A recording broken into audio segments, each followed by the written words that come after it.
Bonjour à tous et bienvenue dans Smart Patrimoine. Smart Patrimoine, l'émission qui vous accompagne dans la gestion de vos finances personnelles, mais l'émission qui décrypte également avec vous les enjeux et les actualités du secteur de la gestion de patrimoine. Une émission que vous pouvez retrouver tous les jours sur BeSmart for Change, sur les réseaux sociaux de BeSmart for Change. Et bien sûr, vous pouvez nous écouter en podcast sur toutes les plateformes de podcast. Au sommaire de cette édition, nous commencerons tout d'abord avec l'écho des cryptos, le rendez-vous dédié aux crypto-monnaies, aux crypto-actifs ou à la tokenisation de Smart Patrimoine. Et en l'occurrence, ce sera le sujet qui va nous animer aujourd'hui. La tokenisation des actifs financiers traditionnels est-elle favorisée par la hausse récente du Bitcoin et des crypto-monnaies en général en lien avec l'élection de Donald Trump? Ce sera donc la question qui nous animera en première partie d'émission avec Alexis Bourdiat, le fondateur de Ready. Nous enchaînerons ensuite avec Enjeu Patrimoine, un enjeu patrimoine consacré à l'investissement immobilier en vue de faire de la location touristique meublée. Cet investissement peut-il rester intéressant face à la promulgation de la loi Le Meur qui abaisse des seuils fiscaux mais qui fait également entrer ces actifs immobiliers dans une réglementation similaire à celle de la location nue, notamment en matière de passoires thermiques. Nous poserons la question à Xavier Demezois, avocat expert en droit de l'immobilier, mais aussi à Alexis Alban, président de Logis. Et puis enfin, dans la troisième partie de l'émission, dans l'œil de l'expert, nous aurons le plaisir de retrouver Régis Yankovici, fondateur et dirigeant de Luxavie, pour décrypter l'assurance vie luxembourgeoise dans une stratégie de gestion de patrimoine. On se retrouve tout de suite sur le plateau de Smart Patrimoine. Nous enchaînons donc avec l'écho des cryptos, le rendez-vous dédié aux crypto-monnaies ou aux crypto-actifs de Smart Patrimoine. Et nous allons tenter de comprendre ensemble quel impact la hausse récente du Bitcoin et d'autres crypto-monnaies ou crypto-actifs peut avoir sur la tokenisation d'actifs financiers. Et pour cela, nous avons le plaisir de recevoir sur le plateau de Smart Patrimoine Alexis Bourdiat. Bonjour Alexis Bourdiat. Bonjour. Vous êtes fondateur de Ready. Ready qui est une entreprise qui justement travaille sur ces sujets de tokenisation et fait le pont finalement entre le monde de la blockchain et des crypto-monnaies et le monde de la finance traditionnelle. On a vu récemment des marchés crypto euphoriques, un Bitcoin particulièrement euphorique, notamment en lien avec l'élection de Donald Trump, mais pas que. Finalement, ça s'est maintenu derrière, mais c'est quand même l'élément déclencheur. Comment est-ce que vous analysez cette séquence de 2-3 semaines maintenant qu'on vit sur les marchés crypto? Oui, tout à fait.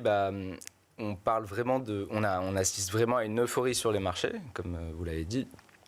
En fait, on a le Bitcoin qui est l'actif phare, la crypto-monnaie phare, qui est en forte hausse depuis l'élection de Donald Trump. Mais derrière, ça tire à la hausse toutes les autres crypto-monnaies, la plupart en tout cas, ce qu'on appelle les altcoins, les jetons alternatifs. D'accord. Et parmi ces jetons, on retrouve de nombreux projets d'infrastructures de marché, aussi peut-être des projets moins sérieux. Mais sur les projets qui nous intéressent autour de la tokenisation, on voit les acteurs qui ont leurs jetons qui s'apprécient. Pour eux, c'est une bonne nouvelle parce qu'ils vont pouvoir émettre des nouveaux jetons. Et en fait, il faut voir les jetons de ces protocoles, de ces acteurs, comme étant un investissement pour l'investisseur. Acquérir un jeton de cette start-up, c'est comme investir dans une start-up. D'accord, oui. Et ces startups, elles vont travailler sur l'infrastructure de marché, sur de la tokenisation, et aujourd'hui, elles vont avoir les moyens de développer plus rapidement leurs projets. Parce que la valeur de leurs jetons s'apprécie et que ça leur permet de lever plus d'argent quelque part, si je comprends bien. Ça veut dire que si la valeur s'apprécie, ça veut dire qu'il y a plus d'acheteurs, potentiellement plus de personnes à l'achat sur ce type de jetons aussi? Exactement. Alors, les investisseurs qui vont être à l'achat, normalement, leur thèse d'investissement, c'est de se projeter sur le développement futur de la start-up. D'accord. Donc, ils vont croire dans le développement de son activité. Donc, c'est pour ça que leur jeton va s'apprécier, en fait. Pour la start-up, effectivement, elle va avoir davantage de réserves, de liquidités pour favoriser son développement. Donc, aujourd'hui, ces start-up qui ont des jetons qui sont valorisés parfois quelques milliards, elles travaillent dans l'infrastructure de données financières qui transitent de blockchain en blockchain. Donc, c'est justement pour enlever des frictions à un secteur, à un écosystème qui est très fragmenté. Donc, par exemple, il y a Chainlink. Il y a d'autres acteurs qui travaillent sur la gestion d'actifs vraiment sur la blockchain, comme Mondo. Et donc, leurs jetons sont valorisés aujourd'hui plusieurs milliards de dollars. Et ça, on a vu une sorte de contagion suite à l'élection de Donald Trump, même sur ces jetons-là, alors que ce n'est pas directement des crypto-monnaies au sens où on peut l'entendre équivalent à Bitcoin, par exemple. Ça démontre quoi? Ça montre qu'il y a une sorte d'euphorie, d'espoir des investisseurs sur potentiellement une facilité à monter des projets blockchain ou crypto dans l'avenir et qui bénéficieraient à la tokenisation d'actifs financiers traditionnels? En fait, pour faire simple, ça démontre l'institutionnalisation de la blockchain. Parce que les projets que je vous ai cités, et il y en a d'autres, il y en a qui sont des projets de blockchain, par exemple, vraiment d'infrastructures techniques. Ces projets-là, ils répondent à la demande d'investisseurs institutionnels pour disposer d'une infrastructure, pour échanger des titres financiers, pour échanger de la donnée financière. Bien sûr. Et donc, en fait, le fait que leurs jetons s'apprécient, ça montre que la thèse d'investissement prend beaucoup de valeur et va se concrétiser, en fait. Leur raison d'être va se concrétiser. Pourquoi ? Parce qu'on assiste à l'institutionnalisation. Et il y a d'autres sujets d'actualité qui montrent ce phénomène-là, mais on assiste vraiment à l'institutionnalisation de la blockchain et l'adoption par les acteurs financiers, en fait. Alors, c'est poussé par l'élection de Donald Trump et toutes les réformes qui sont envisagées, mais il va y avoir une course mondiale aujourd'hui pour être le premier à avoir une infrastructure de marché sur la blockchain qui permet d'accueillir tous les acteurs financiers. Institutionnalisation ou euphorie, voire effet de bulle post-élection de Donald Trump, et on verra dans 6 mois effectivement ce qui reste des projets qui subsistent en matière de valorisation de jetons, par exemple, si on prend ça comme indicateur. Aujourd'hui, donc, si on s'écarte de...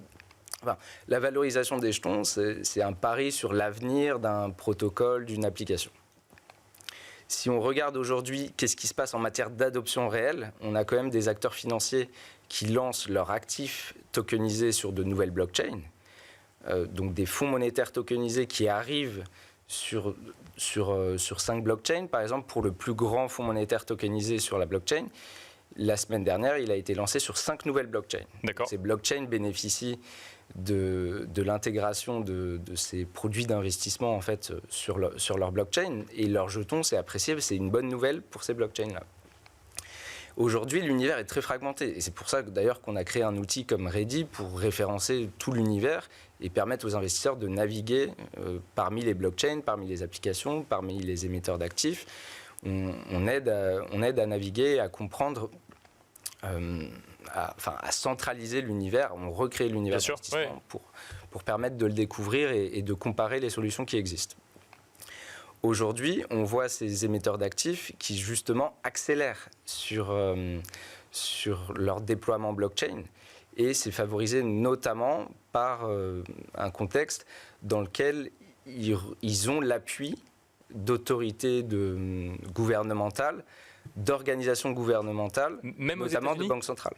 Même aux États-Unis ou plutôt en Europe, là, sur le sujet Aux États-Unis, le pari futur, et on aura les réponses en janvier, c'est qu'il va y avoir des autorités de régulation qui sont favorables au Bitcoin et également une réserve fédérale. Il y a des rumeurs comme quoi elle pourrait acquérir des crypto-monnaies en tant que réserve. C'est un souhait, c'est un projet de loi qui sera soumis. Donc aujourd'hui, on a un écosystème qui est adopté par les institutions gouvernementales et les organismes également gouvernementaux. Avec notamment, en Europe plus précisément, et on pourra finir là-dessus, des tests, des démarches, des initiatives pour créer des monnaies numériques. Tout à fait. En fait, aujourd'hui, un actif financier tokenisé, c'est un jeton qui représente un actif financier. Et pour pouvoir l'échanger, il faut l'échanger contre une devise, une monnaie. Aujourd'hui, les monnaies légales ne sont pas sur la blockchain. Les monnaies qu'on retrouve sur la blockchain, ce sont des stablecoins et ils sont émis par des entreprises privées. Et cette année, la Banque centrale européenne a confié à quelques banques centrales nationales, dont la Banque de France, des projets pour émettre un euro numérique sur les blockchains. Bien sûr. Et donc, il y a des tests qui sont réalisés sur des blockchains réels. Donc, ce sont des déploiements réels d'un euro numérique test. Donc, c'est la Banque de France qui émet son euro et qui peut le récupérer. Et donc, il y a eu des obligations qui ont été émises sur des blockchains et qui ont été réglées en euro numérique. Et donc, ça représente une avancée considérable. Et ces tests-là, dans quelques années, ça va mener à vraiment l'implémentation de l'euro numérique. Et donc, à chaque transfert d'actifs financiers, on aura une monnaie légale qui servira de règlement. Donc, aujourd'hui, on peut le dire, on est dans une infrastructure financière qui va être déployée sur la blockchain. Et donc, il s'agit vraiment de l'infrastructure du futur. Et aujourd'hui, même la tokenisation des actifs est devenue une matière première. Il y a beaucoup de plateformes qui permettent de tokeniser des actifs. Nous, on a identifié ces plateformes, on les audite, on regarde comment la tokenisation des actifs fonctionne avec elles. Et donc, aujourd'hui, un émetteur d'actifs, il doit réfléchir à comment se déployer sur la blockchain et émettre ses actifs dans ce nouvel écosystème. Merci beaucoup Alexis Bourdillat. Je rappelle que vous êtes le fondateur de Ready. Merci d'être venu nous voir dans Smart Patrimoine. Et quant à nous, on se retrouve tout de suite dans Enjeu Patrimoine. Et nous enchaînons à présent avec Enjeu Patrimoine. Nous allons revenir sur les incidences en matière d'investissement immobilier, notamment en vue de faire de la location touristique de la loi Le Meur en vigueur depuis le 21 novembre. Pour en parler, nous avons le plaisir d'avoir deux experts du sujet sur le plateau de Smart Patrimoine. Xavier Demezois nous accompagne tout d'abord. Bonjour Xavier Demezois. Bonjour Nicolas. Vous êtes avocat expert en droit de l'immobilier, mais aussi expert en location saisonnière. Et à vos côtés, nous avons le plaisir d'accueillir Alexis Alban. Bonjour Alexis Alban. Bonjour. Vous êtes président de Logis. Logis, particulièrement spécialisé sur la location meublée. On va essayer de comprendre avec vous deux l'impact de cette loi Le Meur. Certains l'ont qualifiée de loi anti-Airbnb. En tout cas, cette loi qui vient réglementer un peu plus les locations saisonnières. Il y a des aspects fiscaux, mais il n'y a pas que ça. Il y a aussi des aspects en lien avec la rénovation énergétique ou avec la capacité des communes à réglementer chez elles la manière dont on peut réaliser de la location saisonnière. Xavier Demezois, est-ce que vous pouvez nous résumer pour un investisseur particulier ce que cette loi va changer? Alors effectivement, les députés ont adopté une loi qui est finalement ce qu'on peut appeler un couteau suisse, qui vient un petit peu restreindre la location saisonnière en France. Pour résumer, il y a une boîte à outils qui va être à disposition des élus de toutes les communes de France et qui va permettre à ces élus de voter des délibérations de conseil municipal pour réglementer au niveau local la courte durée et pour la durcir. C'est-à-dire que parmi les différentes mesures, il y a notamment l'interdiction désormais de louer des passoires thermiques en Airbnb. Il y a également... Ça, c'est au niveau national. Oui, ça, c'est au niveau national. Mais il y aura également un numéro d'enregistrement qui va être mis en place pour que les communes puissent surveiller un petit peu le nombre de locations qui sont opérées, pour pouvoir mieux réguler les choses. On aura également la faculté pour les communes d'abaisser le seuil de 120 jours jusqu'à 90 jours pour les résidences principales. Vous avez également un très fort durcissement des sanctions pour ceux qui louent leur location Airbnb, qui n'ont pas le droit de le faire. Les amendes, par exemple, passent de 50 000 à 100 000 euros. Voilà, donc vous avez tout un nombre de seuils. Vous avez également les intermédiaires immobiliers qui, désormais, sont concernés par cette situation. Puisqu'aujourd'hui, si jamais ils concourent à une infraction, ils ont la même amende sommairement que le propriétaire poursuivi. Donc, là, on parle éventuellement d'agences immobilières ou de conciergerie qui ne vérifieraient pas le nombre de jours de location. Par exemple. Et enfin, dernière mesure phare, j'ai envie de dire, ça concerne la copropriété. Puisque désormais, les copropriétés pourront, lors d'une assemblée générale annuelle ou extraordinaire, adopter une résolution qui dit que la location de courte durée est interdite dans l'immeuble dans certains cas, à la double majorité de l'article 26 et non plus à l'unanimité comme c'était le cas aujourd'hui. D'accord, donc on pourra plus facilement interdire, si je comprends bien, au sein des copropriétés. En résidence secondaire notamment et dans des immeubles qui, effectivement, qui ne sont pas commerciaux, dans des appartements, en fait, dans 90% des copropriétés, effectivement. On va avoir aujourd'hui une faculté ouverte aux copropriétés. Je tiens tout de suite à préciser que cette mesure, pour moi, me semble non conforme, et en tout cas sujet à débat. Et il n'est pas impossible, effectivement, que le Conseil constitutionnel soit saisi, en tout cas sur cette mesure de la copropriété. Bon alors, on reviendra vers vous dans un instant pour comprendre un petit peu les incidences et effectivement l'avenir de cette loi. Juste avant, Alexis Alban, il y a aussi un volet fiscal à cette loi. Avant, on avait une sorte de facilité fiscale lorsqu'on faisait de la location saisonnière, qui est remise en cause avec la loi. Tout à fait, il y avait une facilité et un avantage même fiscal à louer sur de la courte durée en meublé, typiquement sur Airbnb. Aujourd'hui, c'est remis en cause. À la fois, les seuils sont revus. On était à 77 000 €, on passe à 15 000 € de seuil maximum pour déclarer au microbic. Là, on parle de rentrée d'argent liée à une location saisonnière. Tout à fait. Ouais. Et le deuxième point sur ce sujet, c'est l'abattement qui était à 50% et qui passe à 30%. D'accord. Ce qui crée un désavantage en fait pour la location touristique, tout en sachant que sur la location meublée traditionnelle, on reste bien à un abattement de 50%. D'accord, donc c'est juste la location touristique qui voit effectivement sa réglementation évoluer, pas la location traditionnelle. Xavier Demezois a résumé effectivement les autres mesures au-delà de la fiscalité. En tant que président de Logis, donc, qui opère dans la location meublée, mais donc vous regardez de près quand même ce qui se passe dans la location touristique, cette loi, elle vous paraît trop dure pour un investisseur immobilier? On parle d'investissement dans l'immobilier en vue de faire de la location saisonnière, où il y a encore des opportunités, il y a une possibilité de naviguer quand même dans cet environnement juridique? Alors c'est vrai que le législateur frappe fort, comme il l'a déjà fait par le passé, avec la loi Elan par exemple, qui était aussi une approche dissuasive sur la location touristique. C'est vrai que pour nous, l'analyse qu'on a, c'est que ça va forcément avoir un impact pour les propriétaires qui vont devoir faire évoluer en partie, notamment les futurs propriétaires qui achètent un bien pour le louer en meublé, vont faire évoluer leur stratégie locative pour l'orienter plutôt vers du meublé traditionnel. D'accord. Parce que c'est vrai qu'aujourd'hui, faire du touristique, et on le sait, depuis des années on en parle, il y a chaque année ou tous les 2-3 ans un encadrement qui vient s'ajouter et qui rend la location touristique un peu plus dissuasive. Et du coup, c'est vrai que, voilà, encore une fois, aujourd'hui, ça s'impose aux investisseurs. Et là, en tant que professionnel de l'immobilier, vous dites on est dans un contexte dissuasif vis-à-vis de la location touristique. Je caricature, mais n'allez pas là-bas, ou alors allez-y dans une stratégie différente. Alors, il y a toujours des possibilités. Donc aujourd'hui, ça concerne principalement. Donc il y a des sujets d'autorisation. On donne davantage de pouvoir aux mairies.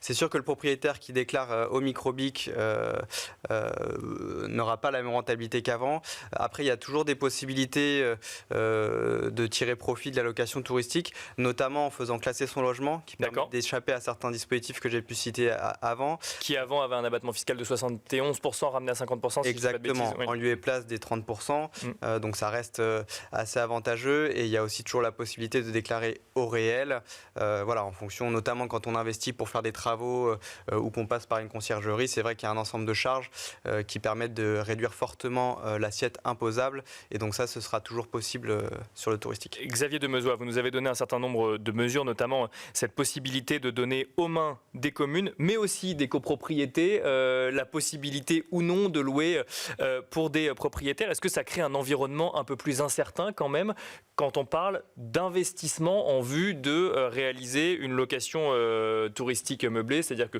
je mets de côté les propriétaires qui voudraient arrondir leur fin de mois avec un certain nombre de locations. C'est incontestable. Et j'ai même envie de dire, au niveau de la sécurité juridique, c'est dangereux, puisque vous avez des gens qui ont acheté des appartements il y a 2, 3, 4 ans dans des stations balnéaires en vue de faire de la courte durée. Il n'y avait aucune restriction, que ce soit dans la commune ou dans l'immeuble. Et aujourd'hui, vous allez une AG de copropriété qui, au mois de mai 2025, va vous dire on arrête. C'est terminé. Et là, il n'y a pas de recours possible. Justement, si, il y aura probablement une QPC, question prioritaire de constitutionnalité, qui va quasiment de façon certaine être soulevée, puisque le Conseil constitutionnel en 2014, dans des faits analogues, a censuré une telle disposition qui porte une telle atteinte au droit de propriété. Et aujourd'hui, une double majorité de l'article 26 vient dire à des gens, chez vous, vous ne pouvez plus faire ça. Donc c'est une atteinte quand même assez grave au droit de propriété qui méritera certainement un contrôle du Conseil constitutionnel. Voilà. Ça veut dire qu'il faut s'attendre à ce que ça évolue. En tout cas, aujourd'hui, c'est en vigueur. Donc, globalement, c'est la loi à l'heure actuelle. Donc, on peut avoir une question prioritaire de constitutionnalité peut mettre du temps avant d'être traitée. Ça veut dire que dans ce temps-là, on aura 1 an, 2 ans potentiellement, où on aura des interdictions. Après, ça dépend des communes et des copropriétés, mais c'est le sujet. Bien sûr, c'est le sujet, effectivement. Et aujourd'hui, il faut respecter la loi. Donc, il va falloir effectivement composer avec. Donc, voilà, il y aura peut-être un certain nombre d'assemblées générales qui vont être contestées en justice. Peut-être que ces procédures vont attendre que le Conseil constitutionnel se positionne. Moi, j'invite les propriétaires à ne pas hésiter à contester, le cas échéant, ces assemblées générales, puisqu'une assemblée générale qui n'est pas contestée devient définitive. Donc, il y aura, à mon avis, un vrai sujet sur ce terrain-là. Mais on pourrait même se poser la question plus généralement de l'apport de cette loi. On en discutait tout à l'heure avant votre émission, de savoir quelle est véritablement la portée de cette loi. Est-ce que restreindre finalement d'une telle façon la courte durée est intéressant ou pas pour les communes? Si on prend l'exemple de New York ou de Saint-Malo, c'est pas si pertinent que ça. Une question, Xavier Demezois, vraiment de décryptage, parce qu'on en parlait avec Alexis Alban juste avant l'émission, qui disait qu'il ne faut pas confondre les discussions en cours actuellement pour le projet de loi de finances et cette loi Le Meur. Effectivement, on a pas mal de mesures intégrées dans le projet de loi de finances dont on se demande si elles vont rester ou non. Si jamais le projet de loi de finances était retoqué, ça n'a rien à voir avec la loi Le Meur, qui, elle, reste en activité, reste en vigueur pour le moment. Et ensuite, le sujet serait potentiellement devant le Conseil constitutionnel. Non, bien sûr. Non, mais là, on est vraiment uniquement sur des dispositions en termes de copropriété, de restrictions de location, etc. Ces dispositions-là ne changeront pas, a priori. Elles sont là pour rester. Il va falloir composer avec. Effectivement, les gens aujourd'hui qui louaient leur appartement à Paris, qui risquaient 50 000 euros, aujourd'hui risquent 100 000 euros, à l'heure où je vous parle. Donc c'est très sérieux. Donc il y a vraiment une boîte à outils aujourd'hui qui est en vigueur. Et j'invite vraiment les gens qui regardent votre émission à se pencher sur cette loi, puisqu'elle peut les concerner au premier chef. Alexis Alban, qu'est-ce qu'on fait aujourd'hui quand on a un projet immobilier et qu'on se dit, effectivement, je ferai de la location meublée touristique, pour ne pas citer le nom de l'opérateur, ou au pire, je ferai ça si jamais j'arrive pas à trouver de locataire? Alors, il faut faire du cas par cas. Donc, on n'a pas la même stratégie à Angers ou à Paris. Ce qui est sûr, c'est que l'objectif, c'est quand même d'aller chercher de la rentabilité, qu'aujourd'hui, la location nue, c'est pas forcément l'approche la plus intéressante en termes de rentabilité. On constate quand même que l'avantage de la location meublée traditionnelle et en partie touristique, quand on est dans le cadre légal qui permet de le faire, reste d'un point de vue rentabilité avantageux. Et donc c'est vrai que pour un propriétaire, un investisseur qui souhaite maximiser ses revenus, faire de la location meublée, alors pour le faire sereinement pendant 10 ans, plutôt traditionnel que touristique, c'est quelque chose qui reste très intéressant et qui n'a pas été remis en question dans le cadre du projet de loi de finances, comme ça avait pu être imaginé lors des discussions de l'été. Faire classer son logement, le logement en question, c'est compliqué. C'est une stratégie aussi, ou là, c'est un peu la cerise sur le gâteau quand on peut le faire? Alors, c'est une stratégie, en effet. Ça suppose quand même d'avoir un certain standing. On ne peut pas faire classer n'importe quel logement. Donc, il y a quand même un investissement de la part du propriétaire à prévoir. Après, c'est une démarche administrative comme une autre. Et donc, ça reste tout à fait une option viable pour un propriétaire qui souhaite louer sur de la courte durée. Merci à tous les deux de nous avoir accompagnés dans ce décryptage de la loi Le Meur et l'impact sur la stratégie d'investissement immobilier. Je rappelle, Xavier Demezois, vous êtes avocat expert en droit de l'immobilier et location saisonnière. Alexis Alban, vous êtes président de Logis. Merci à tous les deux et quant à nous, on se retrouve tout de suite dans l'œil de l'expert. Et pour finir cette émission, l'œil de l'expert, nous avons le plaisir de retrouver sur le plateau de Smart Patrimoine Régis Yankovici. Bonjour Régis Yankovici. Bonjour Nicolas. Vous êtes fondateur et dirigeant de Luxavie et aujourd'hui on va essayer de comprendre ensemble comment et ou pourquoi intégrer l'assurance vie luxembourgeoise dans ses questionnements en matière de gestion de patrimoine, Régis Yankovici. Oui, c'est vrai que les investisseurs qui nous appellent, nous sommes spécialistes de l'assurance vie luxembourgeoise. On ne le dit pas souvent sur ce plateau parce qu'on parle beaucoup d'ETF. On parle d'ETF, oui. Mais Luxavie, c'est la contraction d'assurance vie et de Luxembourg. D'accord. Voilà. Et puis c'est vrai que nos clients cherchent le luxe à vie. D'accord. D'où le nom. D'où le nom, exactement. On aime jouer avec les mots. Et à propos de mots, il y a une petite citation que je voudrais démarrer, mais qui n'a rien à voir avec la finance. D'accord. C'est « choisir, c'est renoncer ». D'accord. André Gide. Et dans le cas de l'assurance vie, parfois, il y a des non-choix. Il y a des non-choix quand on est expatrié, par exemple. on est obligé de se diriger vers l'assurance vie luxembourgeoise parce que ce sont des contrats qui vous accompagnent en fonction des pays où vous vous déplacez. Bien sûr. Il y a des non-choix quand vous vous dirigez vers l'assurance vie française et que vous n'avez pas un montant suffisant, en général en 100 000, 150 000 euros selon les compagnies d'assurance, pour aller au Luxembourg. Mais lorsque vous n'êtes dans aucun de ces deux cas et que vous voulez aller vers de l'assurance vie, selon moi, ce n'est pas renoncer à quoi que ce soit que de choisir l'assurance vie luxembourgeoise par rapport à l'assurance vie française. D'accord, pour des résidents fiscaux français. Pour des résidents fiscaux, exactement. En France. D'accord, oui. Et alors pourquoi? Parce qu'il y a une flexibilité dans l'assurance vie luxembourgeoise qu'on ne trouve pas en France. Tout d'abord, mon métier, c'est d'aligner les souhaits des clients avec concrètement ce qu'ils font. Et quand tout le monde dans nos métiers ont eu beaucoup de coups de fil depuis la dissolution. Qu'est-ce qui se passe? Mon argent, j'ai peur, la France, etc. etc. Je dis, commencez à vous inquiéter de votre fonds en euros. Vous êtes sur de l'assurance vie française, vous êtes bourré sans trop le savoir de dette française. Alignez vos craintes avec ce que vous faites. Ou alors, remettez-vous en question, peut-être qu'il n'y a pas à craindre tant que ça. Mais le Luxembourg permet, pourquoi pas, d'acheter de la dette française au sein d'un contrat luxembourgeois, si c'est ce que veut faire le client. Mais alors, qu'est-ce que ça change d'ouvrir un contrat d'assurance vie au Luxembourg plutôt que d'un contrat d'assurance vie en France? Alors, cette flexibilité permet, par exemple, d'incorporer des titres. Vous arrivez, plutôt que de verser du cash, vous versez des titres. D'accord. Que vous possédez déjà et que vous amenez au contrat. D'accord. Voilà, c'est ça. Alors, si vous avez des titres ultra liquides, effectivement, ça coûterait de les vendre et de les racheter, mais s'ils ne sont pas très liquides, là, pour le coup, vous ne pouvez pas les vendre. Pourquoi pas les titres que vous détenez de votre propre entreprise? Bien sûr. Voilà. Alors ça, c'est des situations à étudier. Il y a cette possibilité de personnaliser à l'extrême la structuration du contrat.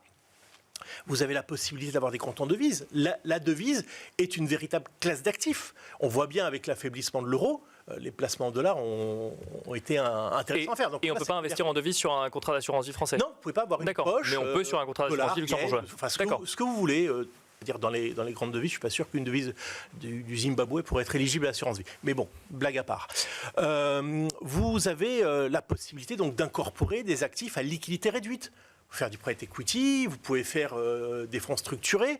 L'assureur, et ça c'est important, n'est pas là pour référencer des produits. D'accord. L'assureur, il est là juste pour vérifier que la circulaire 15.3 du commissariat aux assurances luxembourgeois est bien vérifiée à travers les produits qui sont positionnés dans les contrats. Donc on peut intégrer, ce qu'on entend par flexibilité, c'est une plus large palette de produits qu'on peut intégrer dans son contrat d'assurance vie luxembourgeois. Exactement. La philosophie du contrat luxembourgeois, c'est de dire, plus l'investisseur a de capitaux à investir, plus il a la possibilité de faire des choses. En France, on prend un peu les investisseurs, pardonnez-moi, pour des enfants. On protège tout le monde de la même manière et le plus possible. Au Luxembourg, plus on a de capitaux, en général sur deux critères, le patrimoine et la prime, plus on peut intégrer de produits. C'est le seul argument pour l'assurance vie luxembourgeoise, très très rapidement? Le seul argument, mais est-ce qu'il y a d'autres arguments? Oui, par exemple, en tant que spécialiste ETF, il y a un argument qui est important, c'est-à-dire que quand vous achetez un ETF dans de l'assurance vie française, vous ne connaissez pas le cours d'exécution, vous achetez ça comme un fonds. Dans l'assurance vie luxembourgeoise, comme en tant que conseiller financier, on est en prise directe avec la banque dépositaire, ce qui n'est pas le cas en France, alors on connaît exactement les cours d'exécution, puisqu'on le gère presque comme un compte-titre. D'accord. Donc plus de flexibilité et plus de transparence pour un investisseur un peu plus averti. Une transparence totale. Alors c'est une transparence parfois qui peut faire peur quand on n'est pas très averti. Quand vous avez un chirurgien qui va vous expliquer, je vais vous ouvrir, je vais pousser l'aorte et je vais regarder derrière, ça fait peur.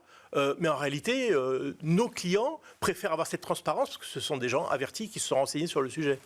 Merci beaucoup Régis Yankovici de nous avoir accompagnés dans Smart Patrimoine. Je rappelle que vous êtes fondateur et dirigeant de Luxavie.